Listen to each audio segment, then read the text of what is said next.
the recording is in progress, but we don't have a quorum yet, so our meeting hasn't started. Is that correct? That is correct. Mark is on his way, and he was on the public side, so I just moved him over. It'll take a few moments, and he'll pop in. Super. There he is. See him popping in.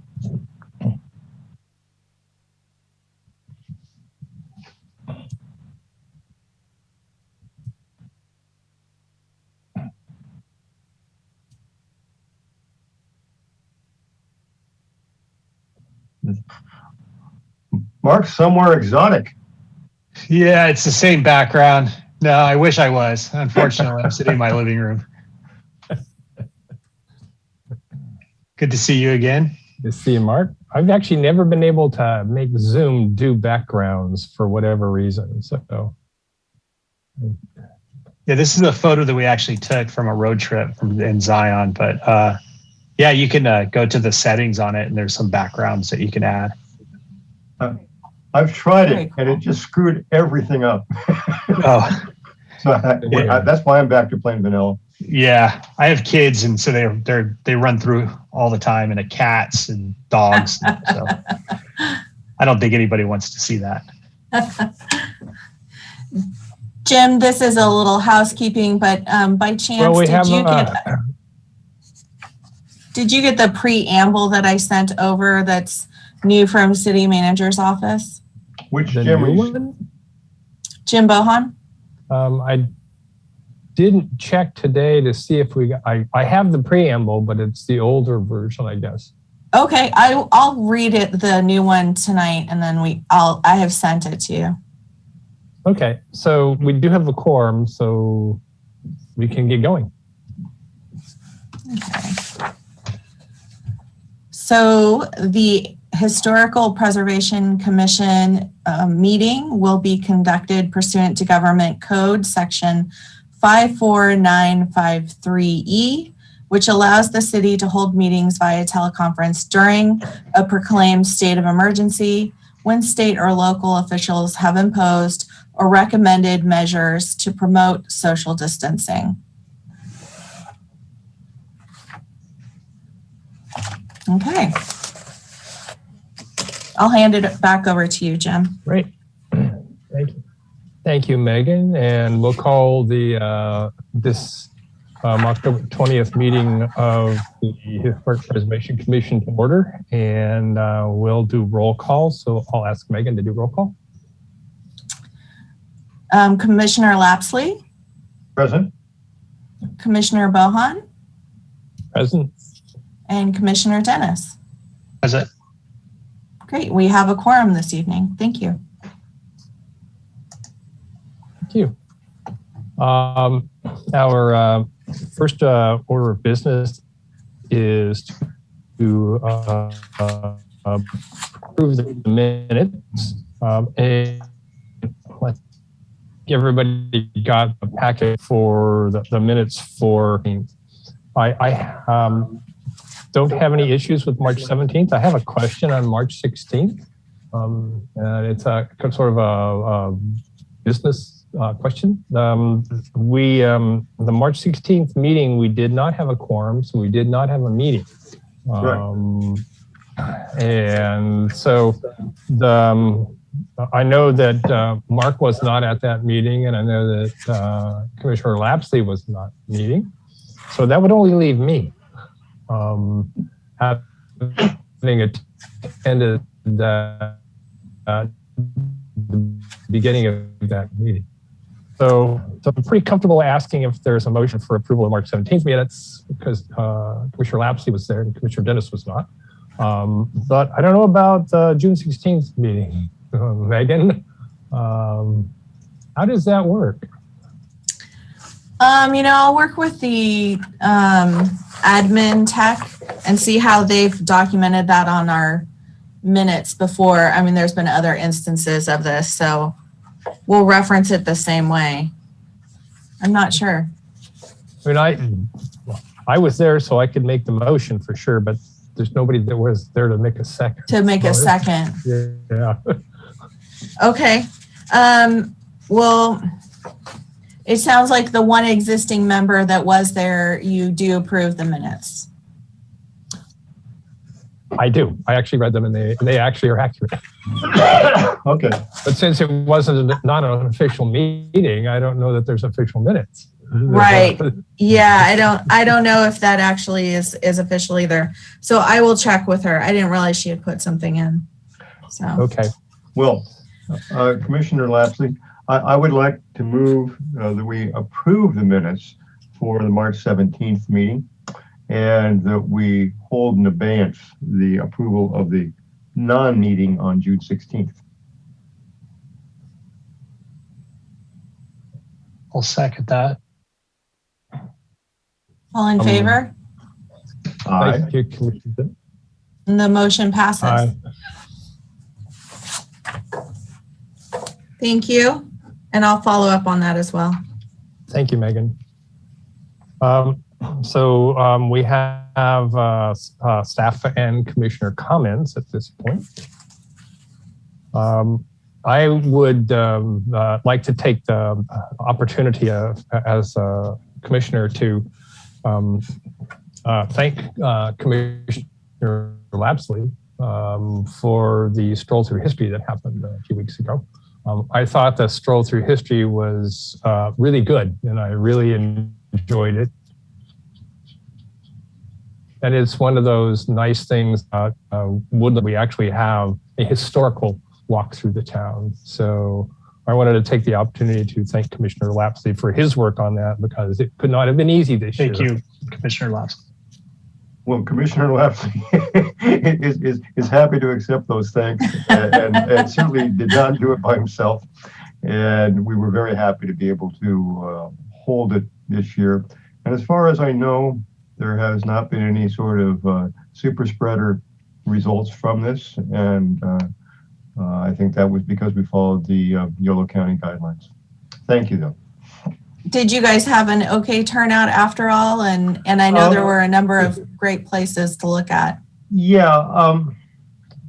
From a financial perspective, well, we think we sold about 420 tickets. That's not an official number. Normally, we would expect to sell 450, and if we sell 500, then we're rolling dough that we can give out to community groups. On this one, I believe that we're going to, when all the dust is settled, we will have covered all of our expenses and have a little bit, maybe $1,000 that could be contributed to community groups. But the important part in this perspective, we have a good bank account from past years. And the important thing was to hold it. And actually, I was very pleased with the older homes. I mean, people think that old homes have to be Victorians, and one of them was a Victorian, but a couple were Federalist, a couple were vernacular, and I was just really pleased with them all. So thank you again, Jim. Thank you. Great gift to the community to have that. So other comments from the commissioners? None for me. And anything else, Commissioner Lapsley? Yeah, I have a comment. It's more of a question, and that is, at some point, will we be getting either in this meeting or at a future meeting, a comment on the Mingali Florists as a historical building? I can give you a little bit of an update on where that is in the process too. Great. Mm-hmm. Great. Then, I guess I would ask Jay, is there anybody in the public? There's nobody with their hand raised, and I am not aware of any voicemails or emails today. Thank you. So that takes us through the public comment part. So we're down into the presentation.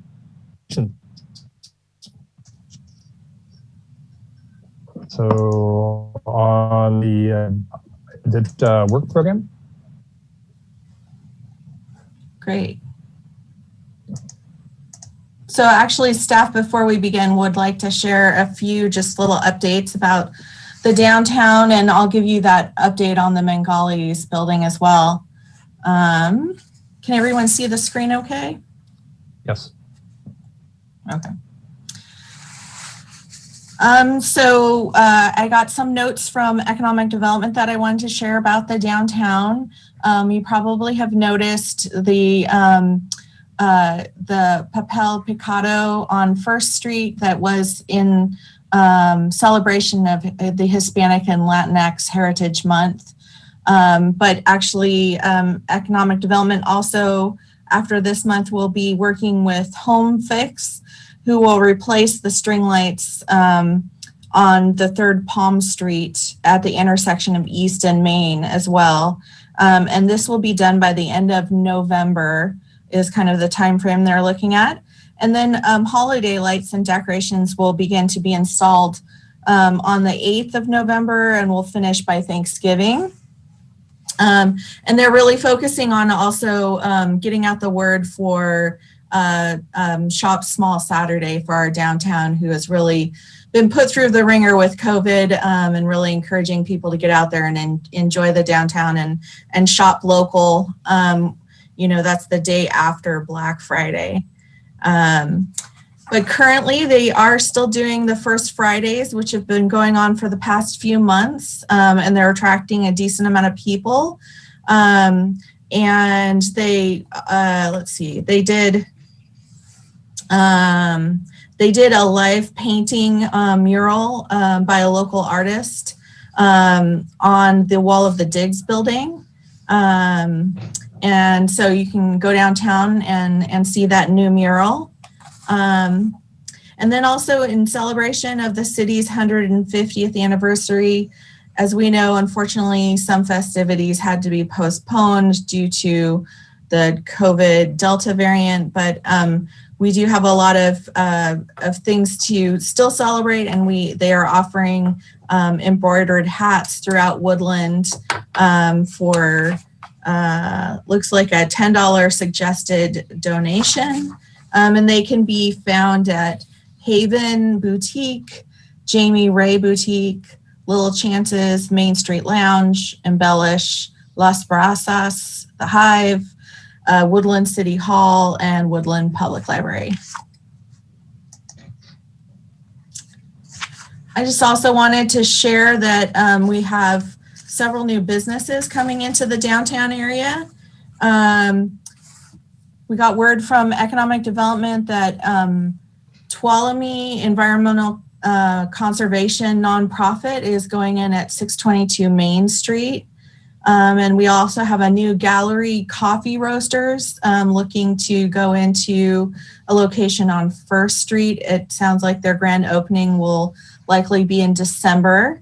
And then also the women's, I think it was the Women's Community Community Center. It previously was. Now it's owned by Jeff Morgan, and he owns a local winery as well. So they will be opening up, and they received a CUP to have a wine tasting room there at that location. And then also Comstock Magazine did a great spread on Woodland, and that information can be found on economic development, but they did a little excerpt for the historic Woodland, and this was one of the images that they used, which I thought was really nice. But I also wanted to share kind of a little historical cut sheet that they made for the city of Woodland. I'll just kind of go through it briefly. I thought it was kind of interesting. That circa 500 Southern Wintune people likely arrived in Woodland area in present-day Yolo County as its first human inhabitants. Then 1861, Franklin Freeman and his family built a brick general merchandise store at the corner of First and Main Street, which had been a dense valley oak forest inhabited by grizzly bears just a few years prior. Franklin also secured a U.S. post office for the rapidly growing Woodland community. And 1862, following devastating flooding in Washington, now the city of West Sacramento, Yolo County survivors voted to relocate the county seat from Washington to Woodland, where it remains today. Then 1871, the town of Woodland is formally incorporated, initially bounded by East Bartlett, West, and Beamer Street. 1884 and 1885, the original Woodland Opera House was constructed at 2nd and Main Street and opened in February 1885 with Shakespeare's The Merchant of Venice. After being closed for decades and restored performance space, reopened in 1989 with a gala featuring Bob Crosby and his orchestra. In 1887, the Sacramento Record Union called Woodland, by then a town of roughly 3,000 people, a delightful little city with splendid future prospects. It is the county town of Yolo and enjoys the distinction of being located in a section of the country that has no superior for either beauty or surroundings or for fertility of soil. Also in 1887, the Woodland YMCA building was constructed, only the second YMCA building on the entire West Coast. In 1892, the Great Fire broke out in downtown Woodland, unfortunately killing one fireman and destroying 3 city blocks. The Yolo Democrat wrote, "Certainly it was not possible for anybody to have worked with more persistence and determination and to have given more unmistakable evidence of heroism than was manifested by the brave volunteer firemen of Woodland. Much of today's historical downtown Woodland is made up of buildings that were built after the fire." In 1909, the Woodland Women's Improvement Club, organized in 1902, raised enough money to buy the block of land that became the city's first public park, City Park at Elm and Oak, just south of downtown. And in 1940, Woodland's Gloria Jacobs, the Miss who seldom missed, was named world champion pistol shot at just 17 years old. So I just thought it was an interesting little roundup that they put together for the city of Woodland. But I will send out a link too, so you can see the full spread in the Comstock, but it was nicely done. As a final note, I did want to give you some update on the Mengali's florist. I did talk to the group doing the historic survey, and they are supposed to get me the survey this next week. And we will put together first round comments for the project that will include the recommendations that the historic survey group puts together, but that will come forward to this body as well for review. I'm thinking likely at the November meeting, if all goes well. Are there any questions for staff? No, thank you, Megan. That's really neat. I actually did not know that Woodland's Gloria Jacobs existed. That's actually kind of interesting. Just as an aside. She's our own Annie Oakley. Yes. Yeah, and thank you for the update on the Mengali's florist building too. Look forward to seeing that survey so we can take a look at it and talk about it at our commission. Great.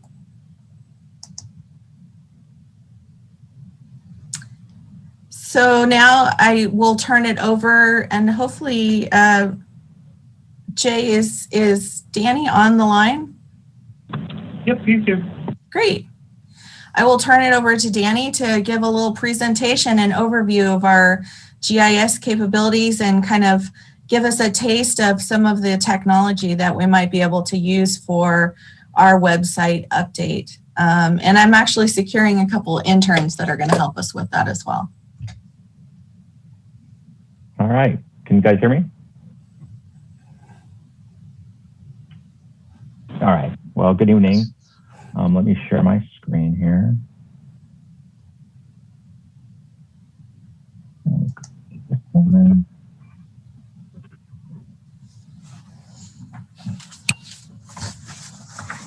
All right. You guys see my screen here? The GIS overview? All right. Well, yeah, good evening. Like Megan said, my name is Daniel Hewitt. I've been with the City of Woodland since 2008 as the GIS analyst. It's been quite an evolution over those 13 years, and I feel like we're just getting started. So let me just kind of go over some of the capabilities and what GIS is and how we use it in the city, and how some of the products that maybe could help with some of your efforts. So GIS stands for Geographic Information Systems. It's a computer system designed to capture, store, manipulate, display, model, analyze any type of spatial/geographic data. So being a city, we deal a lot with a spatial component to almost everything in our workflows. Nearly every department in the city uses GIS to visualize, query, analyze, and present geographic data, both primarily internally, but also to the public as well. It basically combines mapping and analytics to reveal deeper insight into data. So this might be a good graphic to show how GIS kind of works. Basically, you can layer different types of data, including imagery, land cover, parcel, zoning, and then you can do some analysis and potentially derive new information that you didn't have before, new insights. So currently, the city has over 400 layers of data. I just did an inventory a couple weeks ago, and there were now over 400. Nearly every department in the city uses them, including Public Works, which was the primary driver, even before my time, of what introduced GIS into the city of Woodland. So that includes all divisions under Public Works: water, sewer, storm, electrical, signs and markings, streets. So they have the majority of those layers, but now we're getting into more other departments as well, including police, fire, and that includes emergency operations. If there's an EOC event, we're part of that as well. Community development, those groups under community development include planning, engineering, and economic development, and community services as well. Trees and parks are also represented in our GIS layers. And really, the power of GIS comes not from just the map, but the data behind it. So that includes all the attribute information. So here's an example. If I clicked on a parcel, you can see all the information that is stored within GIS: the APN, the address, the owners, the acreage, the zoning, the land use. So all that is in GIS, not just as a map, but the data behind it. So that's really where the true power comes from in GIS. And then GIS, the S in GIS stands for system.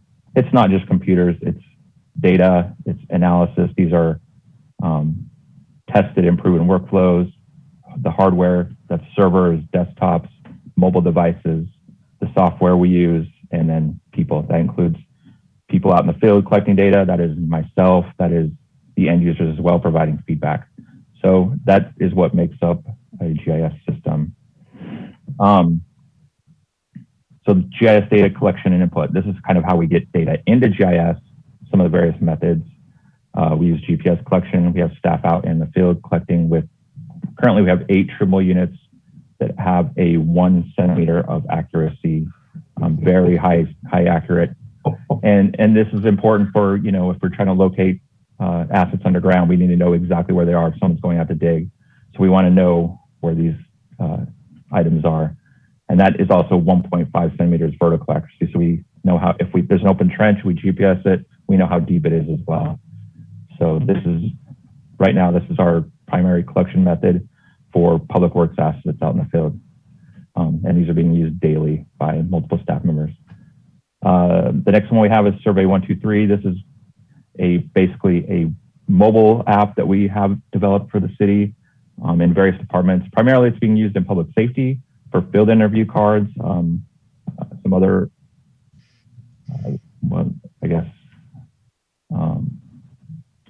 just things they're trying to capture as far as homeless camps, graffiti, and some other, types of things like that. So it's a form-based system. It's instead of just map-driven, it's form-based. So you can basically click these forms, fill them out as you select different answers, different questions can arise. It's very workflow-driven. So it's kind of be one size fits all. So that's on mobile devices. Citizen Problem Reporter. This is input data from the citizens. Currently on the front page of the website, we have links to the Citizen Problem Reporter, and anyone in the city can report a problem such as potholes, abandoned vehicles, and then that gets notified. Those items get sent to staff to deal with them. So that's Public Works, police, code enforcement, all get notified of these items and potential problems. So this is our current way for the public to interact and report issues that they see out in the field to city staff. So we take all that data from these various inputs, and now we want to display it, use it, and make, I guess, it becomes a resource. It's an investment. So how do we get our investment out of that? Primarily in city work, probably in Public Works is an application called City Works. This is our asset management system. So all the Public Works assets, the water lines, the hydrants, the sewer manholes, anything you can think of out in the field that is a Public Works asset is managed in this system, and the GIS is the backbone. It is the asset inventory of everything. So anytime they do work, they attach to an item on the map, so that we can see any trends or patterns. Hey, maybe this type of hydrant, we're always doing work on this manufacturer of hydrants. Maybe we shouldn't buy them anymore. That's the type of thing we can do with capturing this work order history on GIS assets. The next thing here, another way we show data is to the public is this map library found on our city website. Here's the URL here, but we have basically a map library with all sorts of different maps here. They're very focused applications. We have conservation efforts, development activity, a lot of planning related items, zoning, just a parcel viewer. You can see where all our current parcels are. We have a link to our current imagery collection back from March. We have our tree inventory. There's all sorts of things. Kind of some important things we do. We did a antique fire truck route map, was done back on 4th of July. The old antique fire truck ran through town. We displayed some of the routes they went through town. We're working on a Santa one as well. We did it last year. I think they're ramping up for another one here in December. So some of the other types of products, tour story maps. I think you guys might have seen some of these in the past we've done. This one is, Megan had me help put this together. It's the 2021 Heritage Homes and Historic Preservation Awards. We've also done the Stroll Through History. We've done Waterwise landscape tours. They're really fun little applications that basically can guide you through different spots throughout town. They have a map component. Yes. Commissioner Lapsley here. I'm looking at 550 Oak Avenue, which is will be receiving a Heritage Home Award. We've gone back with the history on that, and it was built in 1870. Oh, I need to update my little blurb here. The information that you were using is probably what is out there in print, but we do need to catch this at some point. Sure. And it wasn't built like this. It's been rebuilt several times. Okay. And I think it mentions that yeah, I think it's mentioned here that it has undergone some renovation. So, but these are really great, lightweight applications that show not just a map, but information and also photos. So I can cycle through these different ones. The map will change, the photos will change. They're great little tools, real easy to put together too. If I have the photos and the text, it takes me just minutes really to put these together. So they're really fun, really easy, and they look great. So I will keep going here. Story maps. This is another kind of non-map product, but the maps can be embedded in them. You're actually looking at a story map. This presentation was built on a story map. Like I said, there's not really any maps. You don't have to have a map in it, but it is built by our mapping technology. One of the ones I did a few years ago was help locate the potential future site for the Woodland Fire Department. Basically, this was for the public to display and show them how and why we came up with the location that we did. So I worked with the old fire chief, Ramirez, and we together built this story map of our analysis techniques and how we came to the conclusion we did. Had a little background about GIS, but there was the map components as well. This shows travel times from each fire station on our road network. We overlaid calls on it to see that our modeling was correct. And then we did the analysis from there. Should we, move a fire station? How would that impact the city based on these various models and scenarios? So, we went through various different potential sites and came up with the best one, which ended up being the current location that our properties bought at the old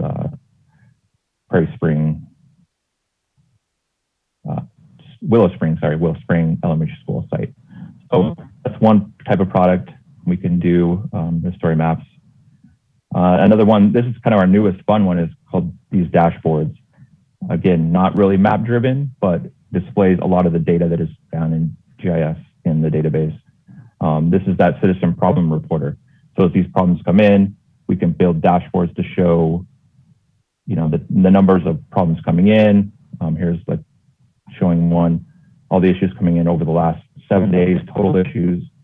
So it's a good way for staff at a glance to see what's coming in and how best to deal with them. And then we've broken it out by departments who deal with it. So code enforcement has 58 open cases. Their hands are full. Police has 30. A lot of these are inoperable, abandoned vehicles. So that data that comes in from the city or from the citizens does get displayed to the departments, and they are, this is displayed in City Hall in the lobby so that people can see that we are taking action on these items. So the dashboards are really fun. Again, another quick way to get that data at a glance instead of looking at a map. There's these other breakdowns of charts, and they're all very dynamic. So as I click on them, the map changes, the other graphs change. So they're all interlinked to each other and provide a lot of insight to what's going on with them. Another one I built for, I think, Jim, possibly, was this historical map overlay. He provided this Thomas Brothers map for me. I was working with Spencer Bowen, our communication manager, but I basically geo-referenced this old Thomas Brothers map over our actual GIS data, and we can do these cool little overlays of these historical maps on top of our current maps. So I could even change the background of current, aerial imagery to show how what the map looks like and how it overlaid on the city today. So there's actually a cool one from the map gallery as well that if you go to there's a spyglass one. As you move the little spyglass, it shows kind of the flip of this. On top of the current map, the little spyglass shows back in time. So it's a fun little application that I've built. So those are just some examples of the maps and tools I have available to me and how we use GIS. You guys have any questions? Commissioner Lapsley, I have a couple comments, a couple questions. Yeah. One comment. It's great to see all this, and as I'm working with Heather Langto of the Yolo County Archives, we probably have about 60 or 70 original plat maps, and we're hoping to we'll end up having about 120, which we'll be able to get to you, which can be underlaid or overlaid on the Thomas Brothers map. But let me change the question here. How public is this information, and how do you keep it secure, keep some of this secure? Well, right now, a lot of the stuff on the map gallery is completely open to the public. I mean, it is stored on our local internal servers, so it's a lockdown that way, but the display portion is all public. There's no access into the back end, into the admin console, into the servers. So we can kind of make any level of shareability of security that we want. Obviously, a lot of the maps that I've shown you are all internal. They never see the light of the day to the public. They're all used internally for various projects, and like CityWorks is all internal. It's for just the asset management and the day-to-day workflow of public works. But on the flip side, we can display any of that to the public as needed. We could even potentially make groups, security groups, where, you know, if people logged in, they could see certain items. If it was a little more secure, we could create logins for the public, but that's not something we've done too often, but that is available as well. Yeah. My thought of the rationale for that question is about 15 years ago, I was involved in a Homeland Security grant to do training to prevent agri-terrorism. Mm-hmm. And there's a lot of infrastructure information here about Woodland, and that could be very interesting to somebody who wanted to attack the water system, yeah, or some other things. Yeah. And so I really like what you're showing us, but some of this I wouldn't want to see public. Yeah, and that's true. And we have a lot of discussions about that. And it's interesting because I live down kind of nearby Lodi, and all their total water and sewer and storm infrastructure is posted online to the public. That's not something I would ever think of doing. I think that is a security risk. You know, if someone had access to all your asset information and the entire like public works universe, I think that could potentially be dangerous. I agree with you. So that's not something I put out there, and I think most of the city staff agrees with me on that kind of workflow, or, you know, school of thought.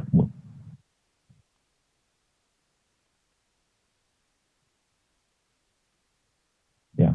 Any other questions? One question for you, Yeah. Daniel. Earlier, you had shown the nominations for the Historic Heritage Home Awards. Yeah, I can scroll up there. Those, so those are not the awards; those are the nominations. Is that right?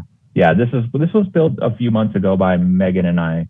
She provided all the information, obviously, and then I just plugged it into my template and created the story map. But it hasn't been updated for a little bit. Like I said, there's, you know, if we need to update anything, I'd be happy to, or make an actual award one versus the nomination one.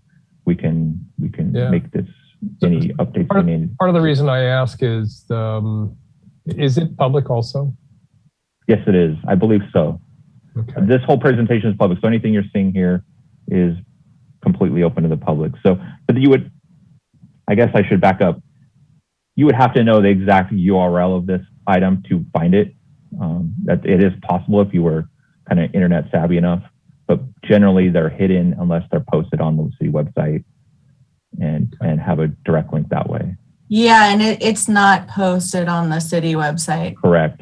It would be really difficult for someone to find it. It was more for our internal use. Yeah, and I did make it public for, if you guys wanted to see it. Obviously, you don't have a login to our city network, so in order to share it with the commission here, we would had to make it public, but we could always turn that off if need be. Yeah, I guess the commission itself will have to. One of our projects that we're going to be talking about a little bit later is to provide additional historic information through the city website. And this is one of those kinds of tools that would be nice to. But as a great example, one of the nominees that the commission actually approved as a nominee, the commission later removed as a nominee. Okay. So that's it. Kind of is one of those questions about what do you give the public, right? And do you do nominees or only awards? So in this case, it was another 3rd Street house. It's a gorgeous house. It's just that the owner wasn't all that willing. Okay. So, yeah, luckily, you know, they made these pretty easy to use. So honestly, to turn one of these off is just a checkbox. I could just say hide. So it's that simple. If, you know, a nomination gets taken away, we could uncheck it without having to start from scratch. So pretty easy to use. it's still public. So I Yeah. mean, it's one of those things that's still public. So yeah. I'm just saying that the tools are pretty user friendly, and, you know, you don't have to start from scratch every single time you want to make a little change. So, okay, wonderful. Mhm. Yeah. Thank you, Daniel. Thank you. Of course. Yeah. And, you know, yeah. Actually, go ahead, Megan. Danny, before you leave, I had Sure. a follow-up question on the survey 123. Did community development, it was my recollection that we used it to go out in the field and collect attributes for That's parcels? correct. One of the examples here on my screenshot, I used that property assessment survey that I think you actually met me on the field with Cindy, and we went over this so it's not even collecting new data. We could collect attribute information on existing parcels. So they went out and publicly did a in-person survey of the properties, and you could, mark what type of property use was there currently on site. We would actually pull in the property address and APN from GIS, so they have to fill that out. But then they could go in and mark what type of fencing it had, if there was a commercial site, what was the business. So we could pull all this sort of property information in on these parcels and do some analytics on that in-house. So take photos. Okay. Yeah, it was. Thank you. We did get some good output from that, I think. Mm-hmm. Yeah. Thank you. All right. Well, thank you for your time, everyone. Thanks for your time. Thank you. Of course. Thanks, Danny.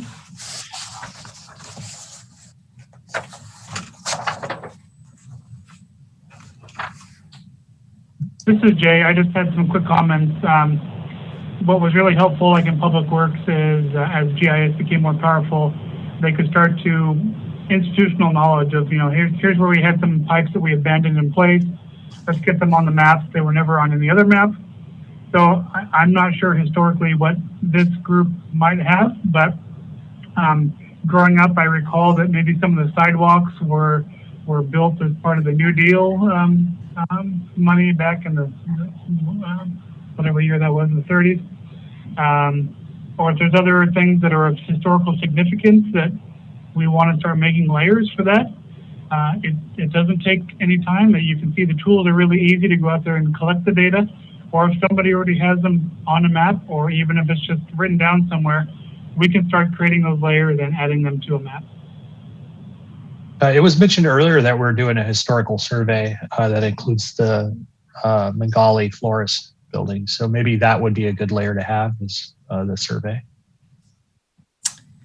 Well, and also the potential for not only historic structures, but historic things that have taken place in the community, or locations of significance. It might be another way of addressing CEQA mitigation for things if there was information documented in some way on historically significant areas of town, or a location that maybe had some event that happened that was historical.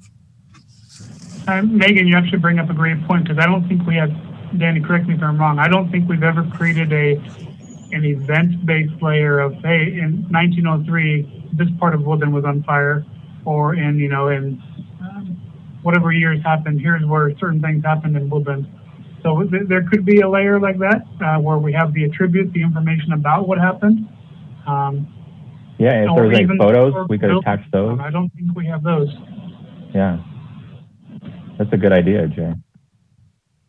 I mean, like, obviously the Opera House is a landmark building. I'm sure there's other ones in town, but as far as I know, we don't have that in the layer at all. Yeah, that's a good one. Good information to think about how to query and use and share with the public. Thank you. Absolutely. Yep. Thank you.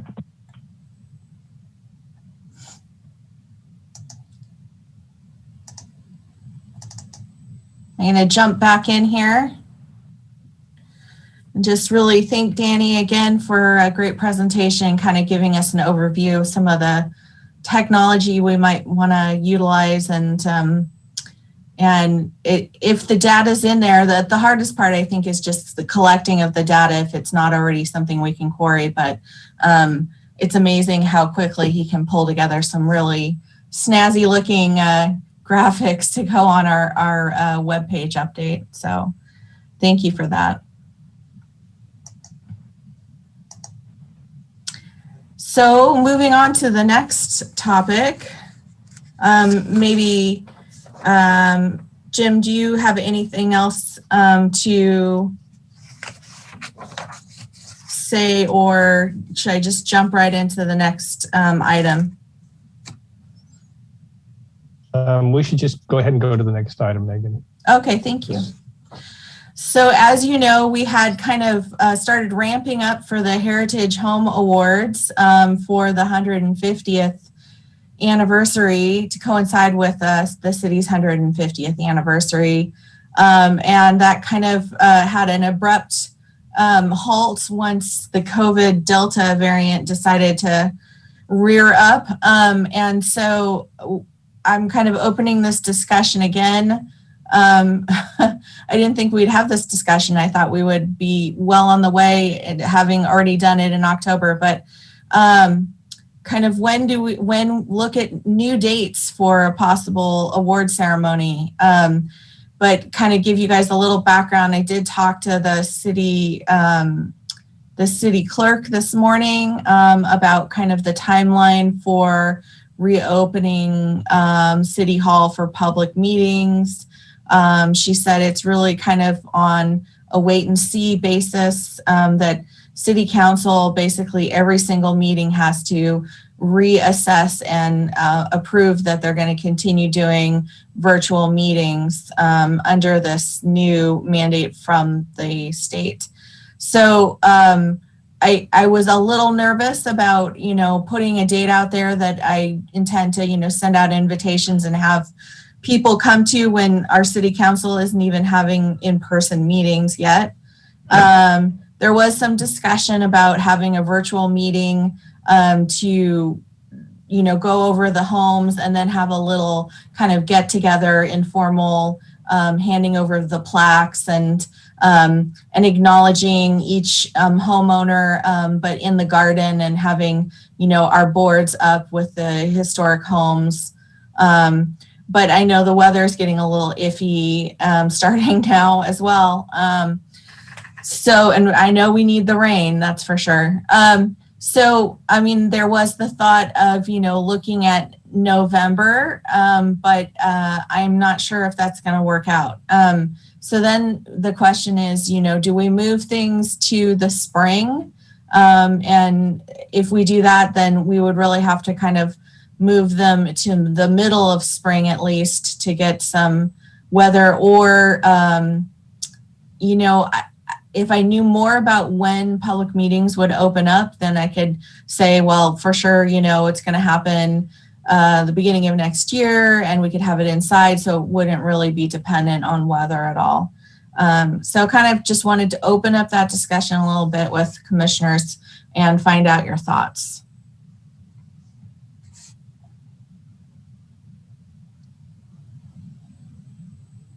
Commissioner Dennis here.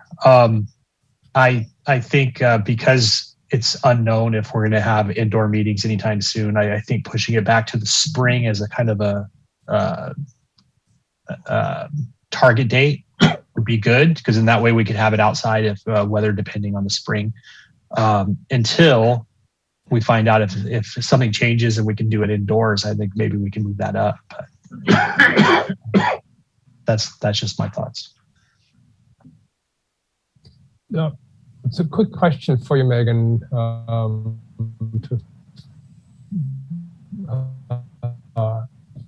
For sort of mechanics of this, I understand, has the city gone ahead and ordered the plaques already? We actually did receive the plaques. I have them in hand. We were ready to go, and then everything just kind of there was a halt to everything. And the other little kind of discussion item is, we are merging 3 years into potentially one Heritage Home Award. Do we open it up for additional nominations, or if we were to have it in the spring, or just kind of have 2021 in the spring, and then we would have a new cycle, for the next round, which, was originally my kind of thought on it if it got moved out to the spring, but I might as well open that up for discussion too. Commissioner Lapsley, my preference would be that we are able to have the awards, the 2020 and 2021 awards, in the spring at the latest, and then we have and that we start work on a 2022 with the idea of perhaps doing that in the fall. I have a newish dog that I walk around town, and I get to see homes. And I already have thoughts for 4 or 5 homes that I would like to follow up on, but I don't think it should be part of this group. And I think Commissioner Dennis's point as well is that perhaps we schedule something for the spring, but if things change and we can have an indoor meeting, that we then try to move it up, especially if the plaques are already. I mean, the other little caveat to that is that hopefully we have 2 more members, and they might be excited to take on a home for the 2022 Fall Heritage Home Award nominations. Historically, we actually have in the past coincided the Heritage Home Awards with, you know, kind of in the same time frame as the stroll. So, you know, that would kind of put us back on that trajectory as the setup that James outlined. So Commissioner Bowen here, I echo the other 2 commissioners' comments about moving it to the spring.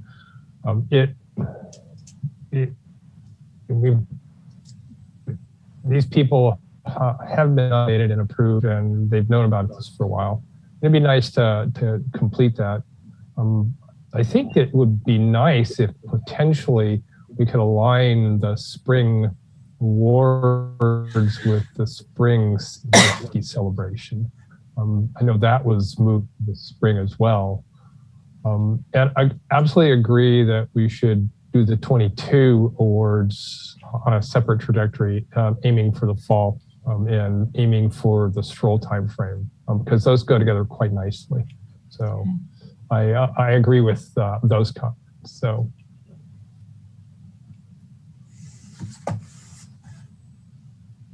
Okay. Commissioner Lapsley here, a point of information. The question, Megan, is the date yet? I will have to see if we have a date officially for the 150th set. I think they made it a general announcement. I don't think we actually have a date set yet, but I like the idea of trying to still coincide it with that. Commissioner Lapsley, you had a comment though? Well, actually, a question. And we should have write-ups for each of these homes. I know I had sent one to you for 550 Oak Avenue, and I had agreed to take over 633 3rd Street. I have met the owner. I haven't gone inside yet, and I know I haven't written that up for you yet. What are the status of the rest? I know, Mark, you've been in contact with the owner of the Hollister home, and I think I have all of the other ones. Perfect. Yeah, the Hollister home, I have it written up. I had given it to the homeowner just to review to see if there's anything that she would like to add or if something was missed. And then I actually emailed that to you as well, Megan, a copy of that just the other day. Oh, okay, great. So I'm just waiting to hear back from them. It was given to her on Sunday. Okay, well, this is Commissioner Lapsley. Commissioner Dennis, you're ahead of me on those 2. And I will contact the owner of 633 3rd Street and get that done in the next week or so. Commissioner Dennis again too. I was assigned 409 Casa Linda as well, but it looks like we already had a write-up for that, Megan. So it doesn't look like I was going to be doing anything on that, but I just wanted your clarification on that. Yeah, I didn't realize it was as complete as it was. I believe David Wilkinson offered a very thorough supporting document for that property. So I think it's complete. Thank you. So I don't think actually we need a formal vote on it. I think we can, it sounds like I will find out the date, the possible date for the 150th. and bring that back to you at the next meeting so that we have some clarity on kind of time frame for the potential Heritage Home Award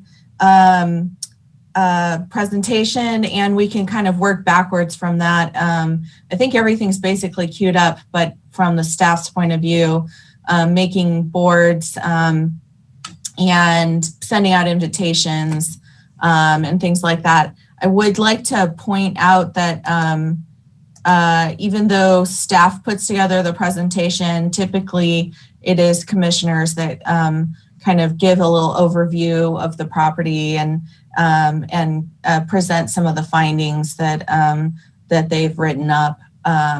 This is typically some of the presentations that we've put together, imagery. And if that homeowner's not comfortable having you in their home photographing, they usually will eagerly send photos to you. So, but I think I have a lot of what we already need. Commissioner Dennis here.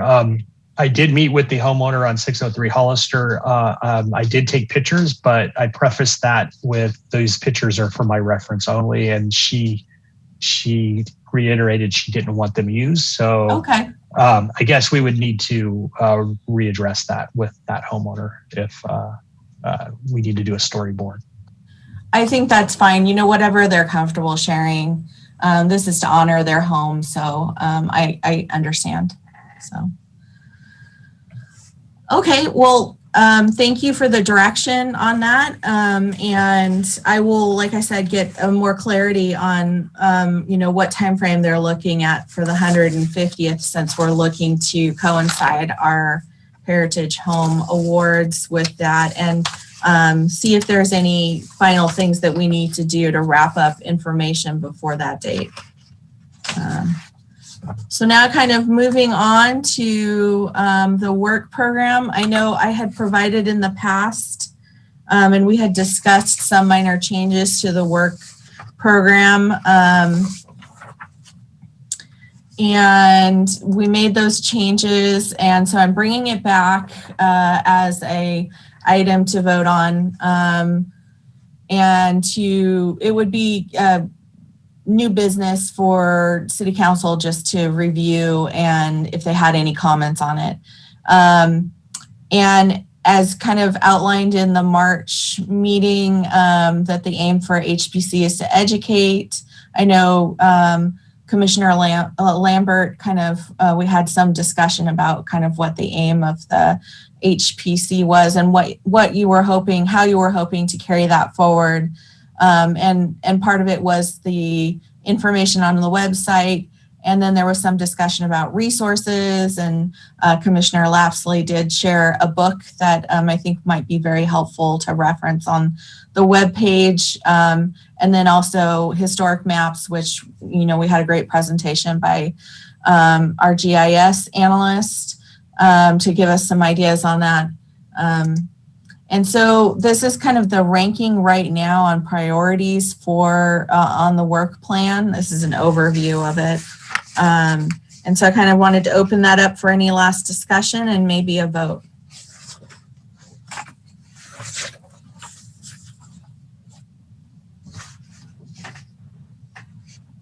Thank you, Megan. I think Commissioner Lashley and myself actually helped these priorities, and this is what we actually came up with. And this is for Commissioner Dennis, so you have a little background there. So I don't know if you've had the opportunity to go through the work plan and look to see if you had any changes you wanted to make to these priorities. So we'd open it up to you at this point if you'd like to start with that.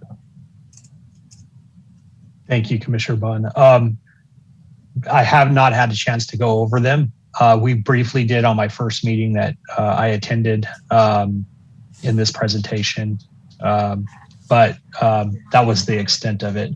I'm fine with your priorities as you guys have set it up currently, and being a new commissioner, we'll take that and run with it. So I appreciate the opportunity for allowing me to look into it. But thank you. Thank you. So then, Commissioner Lapsley, I don't know if you had any other comments on the priorities. I'm comfortable with them at this point. Commissioner Lapsley, I'm quite comfortable with this. I think it looks good, and I'm not sure what we need in terms of a motion. Megan, you want us to move that we approve this and that it should be forwarded to the City Council? Would that be correct? Correct, yeah. Okay. But it would, before we continue, I think we're moving that we approve the draft work plan with these priorities. Right. Okay. Thank you. Well, unless there's more discussion, I would move that the Commission approve these draft priorities and that they be moved forward and presented to the City Council. I'll second that. All in favor? Aye. Motion passes unanimously, and thank you.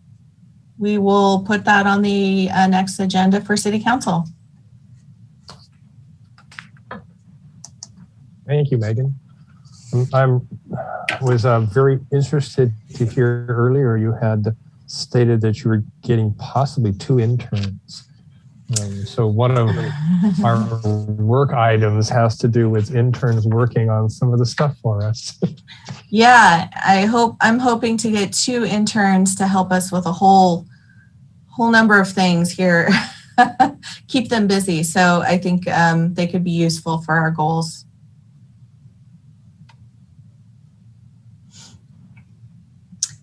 So I'm going to punt this one back to commissioners. I think there was some discussion about moving this forward to a future meeting date.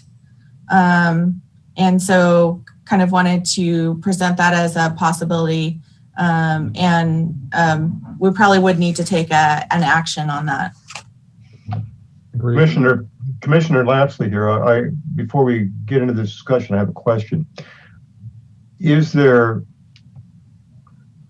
We currently have a chair, Commissioner Bowen. I'm not sure if we have a vice chair at this point. And can this continue in limbo, or is there a point in the future where we really must have a vote? That's the question I have for you, Megan. The broader context is that I personally would feel much more comfortable having a vote when we have a full commission. But if there's a time frame that would preclude that, and we must decide tonight or sometime very soon, I'd like to know that. I don't think that we have to, because of the situation, I think it justifies moving it to a time when we have possibly 2 other commissioners to vote on this matter. And currently the vice chair, even if the chair was out, we wouldn't have a quorum. So the vice chair wouldn't actually be able to participate in that manner. So we have like a little conundrum. As I mentioned in the kind of just a very casual kind of discussion of the agenda, that I know that I've had discussion with the city clerk, and they are actively looking at, recruiting for different positions, vacancies that are possibly open, and ours is one of them. And I think she did have one person that was possibly interested. So I just need to follow up with her again on that. And so that was kind of my suggestion, was to wait until potentially we have additional members to commissioners to vote on this. But I wanted to bring that before this body and take a formal action on whether that's a decision you guys want to make. So that's something we would need to vote on. I think so, because we would be moving it out of the regular time for elections. I think there's good justification for that. Commissioner Lapsley, a question for Commissioner Bowen, who is currently serving as chair.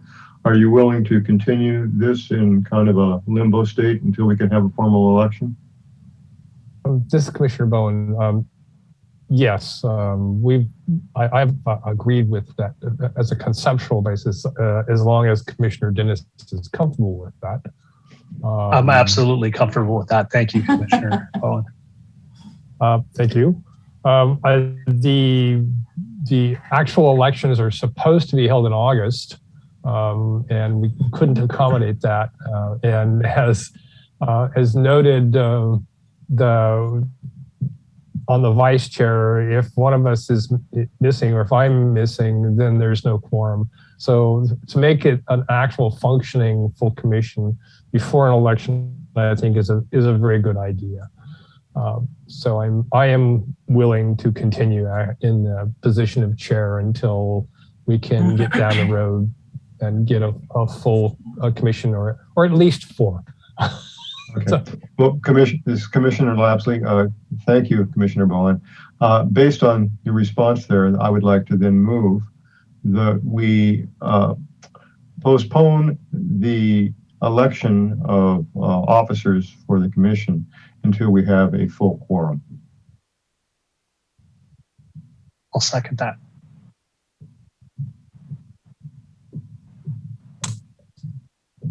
All in favor?